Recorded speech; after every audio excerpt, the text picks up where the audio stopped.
Bismillahirrahmanirrahim. Assalamualaikum warahmatullahi wabarakatuh. Sebelumnya mungkin saya akan memperkenalkan diri terlebih dahulu. Nama saya Aib Setiawan. Saya dosen teknik komputer dari dari sekolah vokasi IPB University. Baik, hari ini saya akan menjelaskan mengenai dasar-dasar ataupun basic yang harus kita ketahui atau harus kita pahami ketika kita instalasi infrastruktur jaringan komputer. Untuk instalasi infrastruktur jaringan komputer ini mungkin saya akan menggunakan simulasi Cisco Packet Tracer. Kenapa menggunakan simulasi? Ya, karena untuk kalau kita menggunakan perangkat sebenarnya mungkin yang pertama dari segi harga itu lumayan cukup mahal. Kemudian yang kedua dari segi waktu juga ketika kita mau instalasi yaitu juga membutuhkan waktu yang cukup lama. Jadi ketika kita menggunakan simulasi ini harapannya minimal secara konsep kita bisa memahami bagaimana cara kita menyusun infrastruktur jaringan komputer terutama di lab yang kita punya mungkin di kampus ataupun di sekolah. Baik, untuk Cisco Packet Tracer ini secara legalitas, insya Allah untuk sekolah vokasi ada kerjasama dengan lokal akademi Cisco. Jadi secara legalitas insya Allah legal. Jadi kami di kampus atau di lab ketika menjelaskan mengenai infrastruktur jaringan kami menggunakan simulasi ini. Karena tadi kalau misalkan menggunakan perangkat ataupun alat sebenarnya itu lumayan cukup mahal dari segi harga, kemudian dari segi waktu juga kita harus setting dulu alat-alat dan itu membutuhkan waktu yang cukup lama. Baik, untuk tampilan Cisco Packet Tracer ya ini tidak asing, mungkin kalau kita lihat tampilannya hampir sama seperti kita bekerja di Office baik itu Word, Excel maupun PowerPoint. Di sini ada menu-menu yang sudah tidak asing lagi. Untuk Cisco Packet Tracer sendiri yang saya pakai sekarang yaitu versi yang terbaru. Yaitu versi yang 7.3. Di sini ada apa istilahnya Cisco Packet Tracer for Windows ada, kemudian Cisco Packet Tracer for Mac, kemudian juga ada Cisco Packet Tracer for Mobile atau kita bisa menggunakan di smartphone kita. Jadi tinggal kita install saja di smartphone kita. Baik, seperti yang tadi saya jelaskan, hari ini kita akan membuat infrastruktur jaringan di lab terutama yang mungkin sering kita jumpai ketika kita melihat lab komputer. Ya, sebelum kita masuk ke instalasi, mungkin saya akan menjelaskan dulu perangkat-perangkat yang biasa dipakai ketika kita instalasi infrastruktur jaringan di lab kita. Yang pertama tentunya kalau kita ingin instalasi harus ada PC, ya PC yang diperlukan ataupun mungkin laptop. Jadi kita bisa ambil seperti ini PC laptopnya, ya. Kemudian selain itu juga kita memerlukan perangkat untuk menghubungkan antara satu PC dengan PC yang lainnya. Kalau dihubungkan secara langsung kan tidak efektif. Maka di sini kita harus menggunakan yang disebut dengan switch. Nah, untuk switch sendiri itu ada dua tipe secara umum.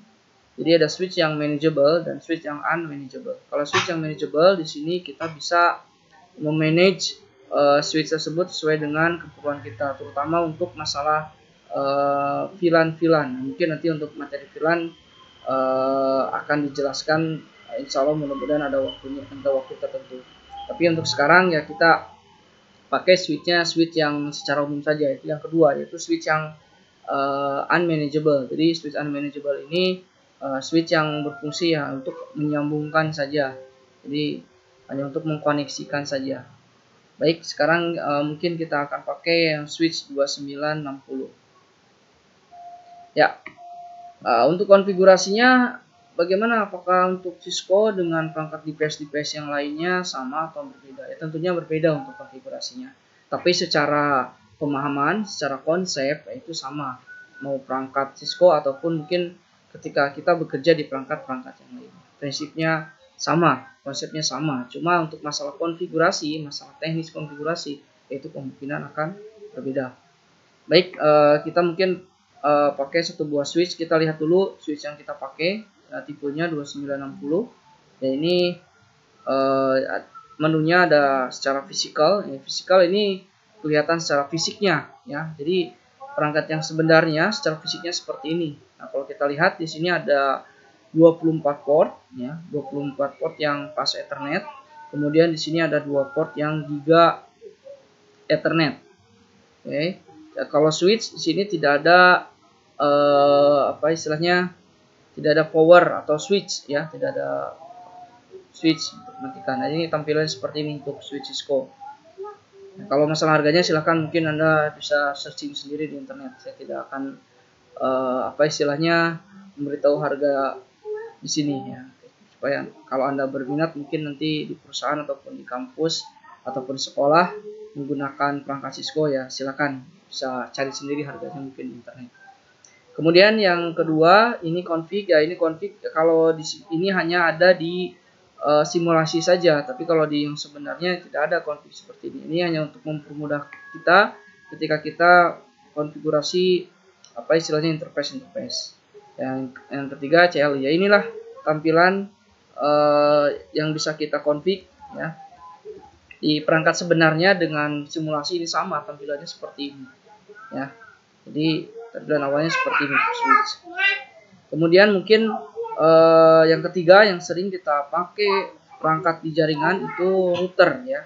Ya, router ini untuk menghubungkan antara satu jaringan dengan jaringan yang lainnya atau menghubungkan satu network dengan network yang lainnya.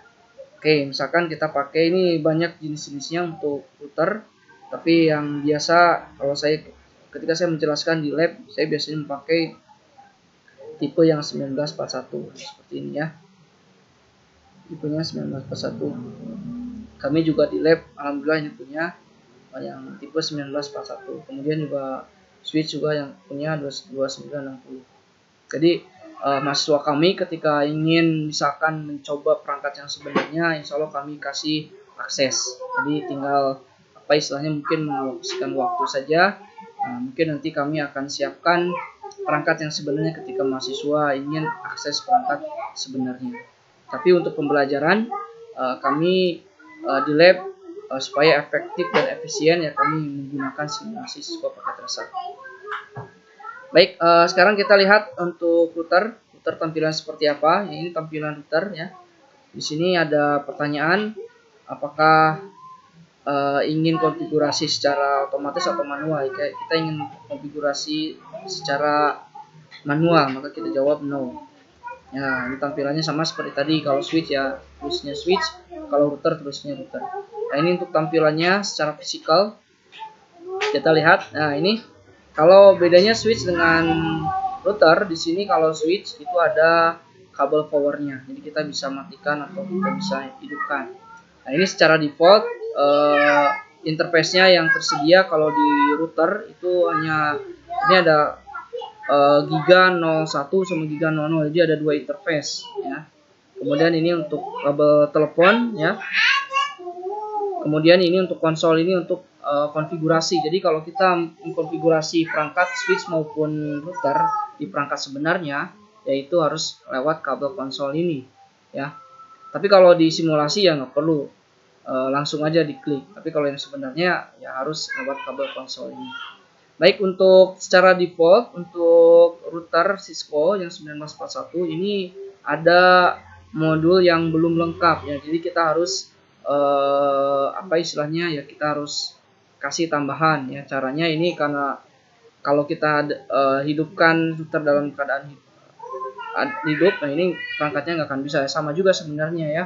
Intinya ketika kita ingin kasih mode tambahan, kemudian perangkat routernya masih dalam keadaan hidup, ya tentunya efeknya ya kita akan strum gitu ya. Sama juga makanya disimulasi, mungkin disimulasikan ketika kita ingin memberikan tambahan model, ya ini harus dimatikan dulu.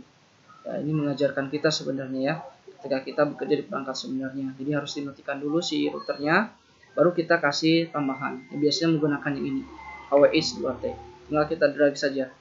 Ya di sini karena mungkin simulasi ya istilahnya gratis ya, istilah dua-duanya. Tapi kalau yang sebenarnya ya ini lumayan cukup mahal harganya. Baik, kalau sudah diisi kabel serial itu untuk apa sih? Biasanya kalau router satu dengan router yang lainnya, ketika kita ingin menghubungkan, tentunya harus menggunakan koneksi serial ya. Oke, nah kita on-kan lagi. Ya, mungkin untuk kali ini kita tidak akan fokus menjelaskan di materi di router. Ya, kita fokus saya membahas materi yang secara simpel yang mungkin sering kita temui di lab kita ya.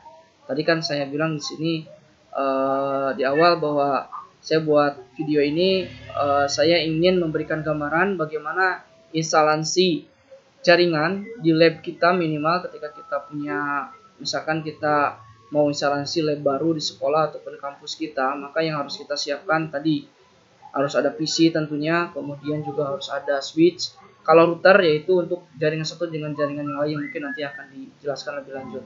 Kalau router biasanya skalanya sudah besar, tapi yang sekarang kita akan bahas adalah skala lab saja dulu. Oke, misalkan karena kita di lab kan biasanya komputernya mungkin ada yang 70, ada yang 35. Kalau di lab kami, di lab sekolah vokasi itu biasanya ada dua kategori lab, itu ada lab yang kategori untuk kelas praktikum.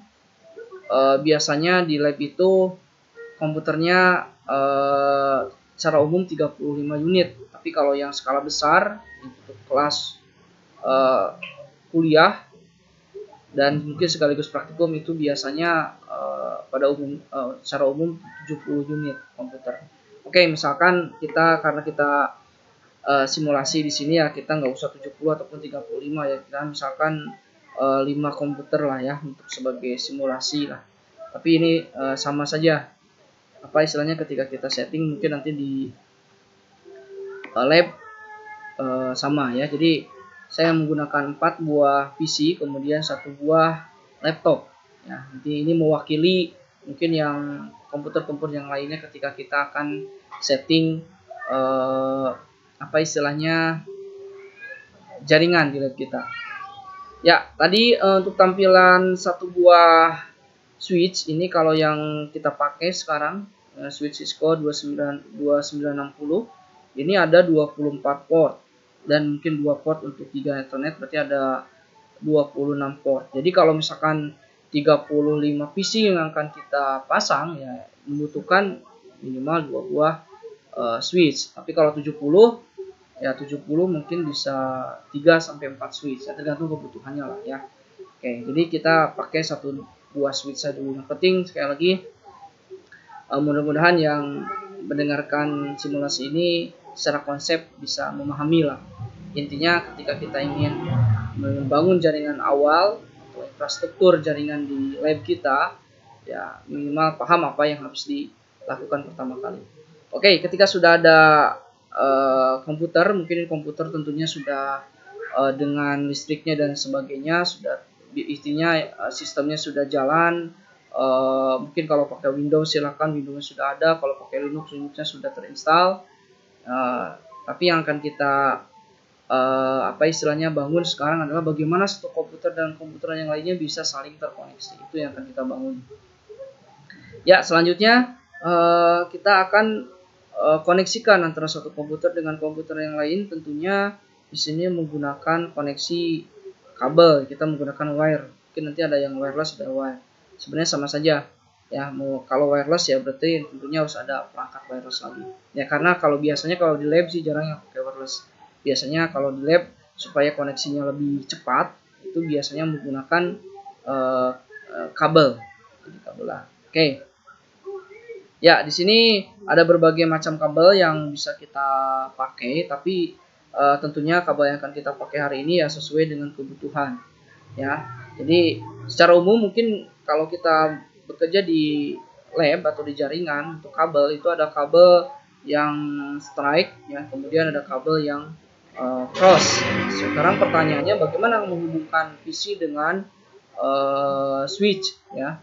Nah, kalau PC dan switch ini secara grup atau secara level atau secara layer itu berbeda layer, maka kita bisa menggunakan kabel strike itu secara teori seperti itu. Ya mungkin nanti akan ada penjelasan lebih lanjut lagi bagaimana penggunaan kabel cross dan kabel strike. Jadi ya kita hari ini kita menggunakan kabel strike. Ya, kita masukkan ya ini pas Ethernet. Kemudian kita hubungkan dengan switch. Ini pas Ethernet, portnya silakan dipilih ya supaya itu apa namanya tertib ya, tentunya berurutan. Ya. Nah, Oke, mungkin dalam jaringan ini yang penting juga dan kadang-kadang mungkin teknisi suka dalam tanda kutip agak apa istilahnya ya, mungkin bukan lalai istilahnya, tapi kurang diperhatikannya itu adalah pelabelan. Nah, apa sih pentingnya pelabelan? Jadi pelabelan itu pentingnya adalah ketika kita ingin troubleshooting, ketika kita ada masalah di perangkat kita. Jadi ketika ada masalah, maka kita bisa melihat kabel mana, ya, kabel berapa, port berapa, itu dengan tahunya dari mana? Ya tentunya dari pelabelan. Ya kalau di simulasi ya di sini apa istilahnya tinggal disorot. Sebenarnya ada apa kalau di Cisco di sini ada fasilitasnya nih, always show port label in logic space. Jadi ini akan selalu ditampilkan labelnya. Tapi kalau di perangkat sebenarnya ya tentunya tidak ada. Maka kalau di perangkat sebenarnya ya ini sebagai apa istilahnya, kalau kita sebagai admin ya tentunya harus dikasih label. Misalkan ini adalah port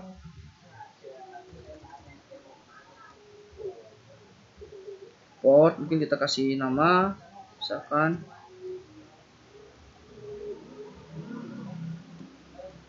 FA01 ya. Sini di labelin nantinya. Kemudian nanti komputernya juga kita labelin misalkan komputer 1.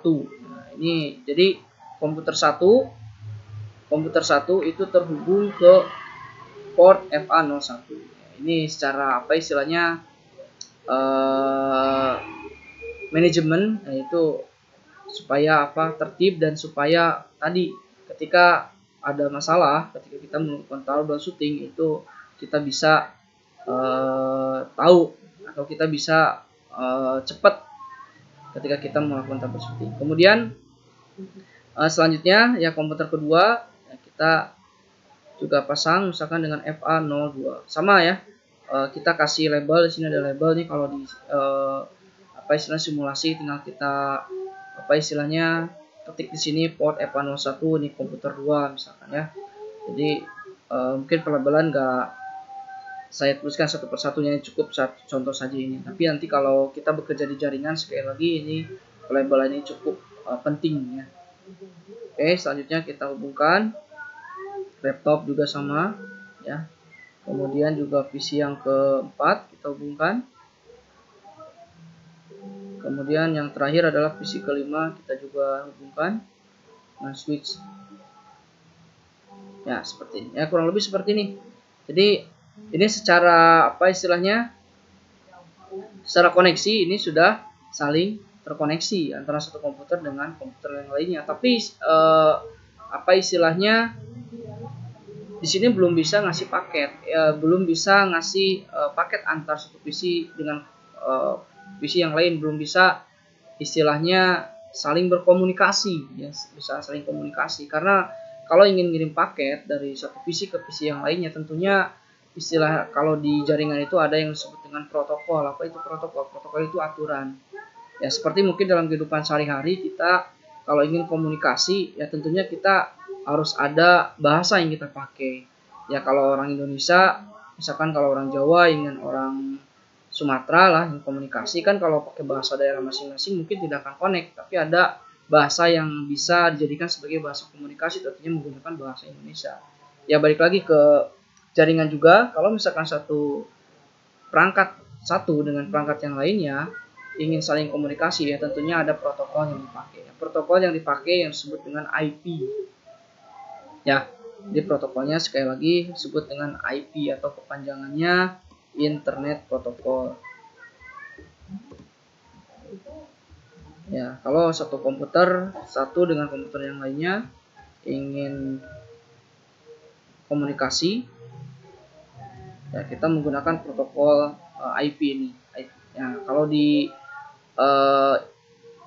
jaringan disebut dengan IP address. Address itu kan alamat IP. Ya, jadi komputer satu dengan komputer yang lainnya tentunya harus dikasih alamat IP. Untuk alamat IP juga tadi, ini kita harus kasih label. Ya, kita harus kasih label. Oke, karena ini untuk permulaan, jadi alamat IP yang kita pakai ya alamat IP yang biasa mungkin yang sering pakai di lab. Ya. Itu alamat IP yang private. Misalkan saya mau pakai di sini alamat IP-nya dengan network. Ini sudah ditentukan networknya 192.168 misalkan 1.0/24. Nah, ini networknya. Ya, oke. Mungkin untuk masalah network nanti akan saya jelaskan apa istilahnya pembagiannya di materi video yang selanjutnya. Oke, nah ini networknya. Ya, baru nanti masing-masing komputer ini akan dikasih alamat IP sesuai dengan networknya ini. Maka tadi untuk tertib administrasi atau manajemen, maka masing-masing PC ya kita kasih label ya, supaya memudahkan sekali lagi ketika si admin ingin melakukan troubleshooting, si admin bisa melihat ini alamat IP-nya berapa gitu ya. Jadi misalkan yang komputer satu saya kasih alamat networknya, alamat IP-nya 192.168.1.1 misalkan. Kemudian untuk PC kedua saya kasih alamat IP-nya 192.168.1.2. Kemudian laptop ketiga perangkat ketiga 192.168.1.3. Kemudian perangkat keempat saya pakai 192.168.1.4 dan perangkat yang kelima saya pakai 192.168.1.5. Ya, ini cara pemberian IP secara statik. Kalau statik berarti si admin mau gak mau harus memasukkan IP secara manual ke tiap komputer. Tapi apakah ada cara yang efektif, cara yang dinamis? Ada. Ya, nanti akan saya jelaskan di sesi video selanjutnya. Kita akan bahas bagaimana cara kita memberikan IP secara dinamik ke device-device atau PC yang kita setting di lab. Baik, selanjutnya tinggal kita masukkan ke masing-masing PC. Ya, ini klik PC-nya, kemudian masuk ke desktop, kemudian masuk ke IP konfigurasi. Ya, tinggal kita masukkan 192.1.1 sesuai dengan IP yang sudah kita tentukan tadi. Kemudian untuk subnet masknya ini default ya karena ini kelas C. Kemudian default subnet masknya seperti ini. Ini sengaja saya menggunakan yang default supaya mungkin nanti untuk pembahasan IP ada sisi tertentu. Oke, selanjutnya sama, lakukan hal yang sama. Ya, 192.168.1.2. Oke. Kemudian untuk laptop juga sama. 192.168.1.3.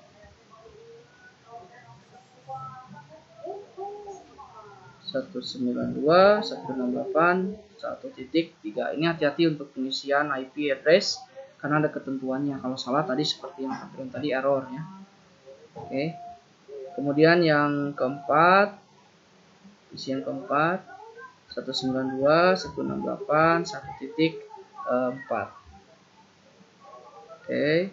Kemudian untuk yang kelima juga sama. 192.168.1.5. Oke. Nah, baik, ini sudah kita setting masing-masing. Ya, ini protokolnya sudah kita masukkan, IP address-nya sudah kita masukkan ya atau sudah kita konfigurasi di tiap PC ya. Ini artinya secara konsep ini harusnya sudah bisa saling terkoneksi kalau kita memasukkan IP-nya, alamat IP-nya benar. Ya, ini kita masih bekerja dalam satu network. jadi kita belum menggunakan router. Oke, langkah selanjutnya bagaimana? Nah, ini langkah selanjutnya adalah kerjaan seorang IT engineering, mungkin teknik komputer terutama, itu yang langkah selanjutnya adalah uji koneksi. Jadi kita ingin tahu nih apakah perangkat kita sudah saling terkoneksi atau belum. Ya, kalau di simulasi ya ini ada, kita bisa menggunakan istilahnya yang ngirim paket seperti ini. Nah, kita lihat di sini nih, simulasinya successful ya. Tapi kalau di perangkat sebenarnya kan kita nggak bisa ngirim paket seperti simulasi Cisco Packet Tracer. Maka kalau di perangkat sebenarnya kita menggunakan ping ya istilahnya. Jadi kita masuk ke PC-nya, diklik, kemudian kita masuk ke command prompt. Ini juga sama ya. Kalau kita bekerja di perangkat sebenarnya, kalau misalkan kita menggunakan laptop ataupun PC kita berbasis Windows, biasanya kita masuk ke CMD, nanti tampilannya seperti ini. Nah, kita ping, misalkan kita ingin ping ke 192.168.1.2, enter ya, replay. Nah, replay ini artinya sudah saling terkoneksi. Oke, kita ping lagi misalkan ke 192.168.1.4, ping. Oke, ya ini sudah. Jadi antara satu komputer dengan komputer yang lainnya ini sudah saling terkoneksi. Jadi bisa ngirim paket yang mulai dari mungkin istilahnya email ya, salah satunya email, kemudian juga nanti ketika istilahnya sering komunikasi paket-paket yang lainnya, mungkin paket yang lain ini sudah bisa dilakukan karena sudah bisa saling terkoneksi. Nah, ini ya secara sederhana mungkin ketika kita bekerja ingin instalasi sebuah infrastruktur jaringan komputer di lab kita yang sederhana. Jadi kurang lebih seperti ini untuk instalasinya. Baik, itu mungkin yang bisa saya jelaskan untuk sementara mengenai istilahnya instalasi jaringan komputer di lab yang kita punya, baik itu di sekolah, di kampus. Ini secara sederhana ya, yang mungkin bisa kita lakukan. Mohon maaf apabila ada kesalahan. Terima kasih. Saya tutup. Wassalamualaikum warahmatullahi wabarakatuh.